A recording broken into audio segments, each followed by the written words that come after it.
Good morning students. Today I am explaining you chapter number 3 अपना काम खुद करो. Do your work yourself.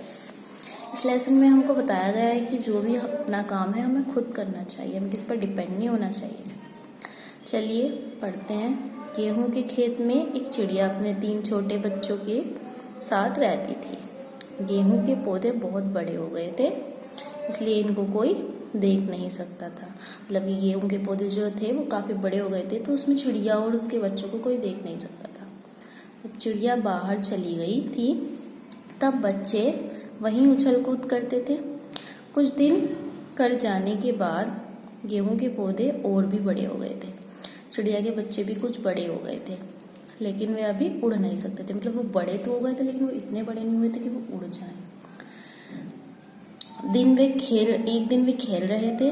उनकी माँ दाना लाने के लिए बाहर गई हुई थी. उसी वक्त उन्होंने किसान और उसके बेटे को अपनी तरफ आते हुए देखा. किसान मतलब जिसका वो खेत था, उसे और उसके बेटे को उन लोगों ने अपनी तरफ आते हुए देखा. एक बच्चे ने कहा, ची ची वहाँ देखो, यहाँ कोई आ रहा है. एक बच्चे ने कहा, चुप हो जाओ. सभी बच्चे चुप हो गए और इनकी बात सुनने लगे. किसान अपने लड़के से कह रहा था कि देखो, अब गेहूं पकने लगे हैं, 2-3 दिन में इनको काट लेने चाहिए. किसान ने एक पौधा अपने लड़के को दिखाया और कहा, देखो, जब सब पौधे ऐसे हो जाएं तब समझ लेना चाहिए कि ये पक गए हैं. इनको हम अपने पड़ोसी से कहकर कटवा देंगे. चलो इनसे कह देते हैं. किसान की इस बात को सुनकर बच्चे डर गए थे. बच्चों ने सोचा कि गेहूं के कटने से हम खेत में नहीं रह सकते. कुछ वक्त बाद चिड़िया आ गई. ची ची. सभी बच्चे एक साथ चिल्लाने लगे. एक ने कहा, माँ चलो यहाँ से चले, मुझे तो बहुत डर लग रहा है. तीसरा बोला, माँ यहाँ से किसी दूसरी जगह चलो. चिड़िया ने पूछा, ऐसी क्या बात है, तुम इतने डरे हुए क्यों हो? एक बच्चा बोला, माँ तुम चली गई थी तब किसान और उसका लड़का यहाँ आए थे. किसान कह रहा था कि मैं 2-3 दिन में गेहूं कटवा दूंगा. दूसरे ने कहा, वे अपने पड़ोसी से कटवाएगा, वे इनसे कहने गया है.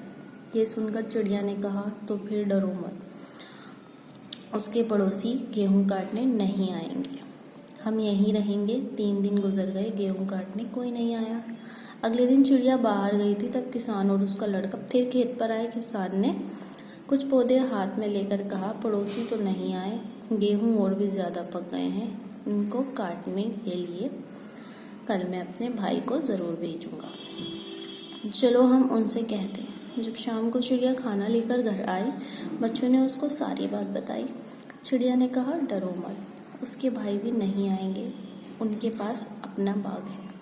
अगले दिन भी गेहूं काटने कोई नहीं आया. शाम को किसान और उसका लड़का फिर खेत पर आए. किसान ने कहा, हमारे गेहूं कोई नहीं काटेगा, कल हम खुद इनको काटेंगे. चिड़िया के आने के बाद बच्चों ने कहा, कल किसान खुद गेहूं काटने आएगा.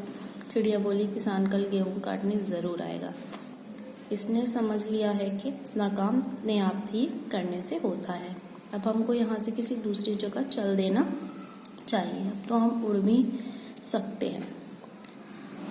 अब तो तुम उड़ भी सकते हो. अगले दिन किसान और इसका लड़का खुद गेहूं काटने आए, पर चिड़िया और इसके बच्चे उनके आने से पहले ही उड़ गए थे. तो इस कहानी का मतलब ये है कि किसान और उसके बेटे ने बाकी लोगों पर डिपेंड होकर कहा कि कल ये गेहूं काटने आएंगे और वो गेहूं काटने आएंगे, लेकिन कोई भी नहीं आया क्योंकि वो दूसरों पर डिपेंड थे, इसलिए उनका काम नहीं हुआ. और जिस दिन उसने ये सोचा कि वो अपना काम खुद करेगा, तो उसने वो काम किया और उसका काम हो गया. इसीलिए हम लोगों को किसी के ऊपर डिपेंड नहीं होना चाहिए, हमें अपना काम खुद ही करना चाहिए.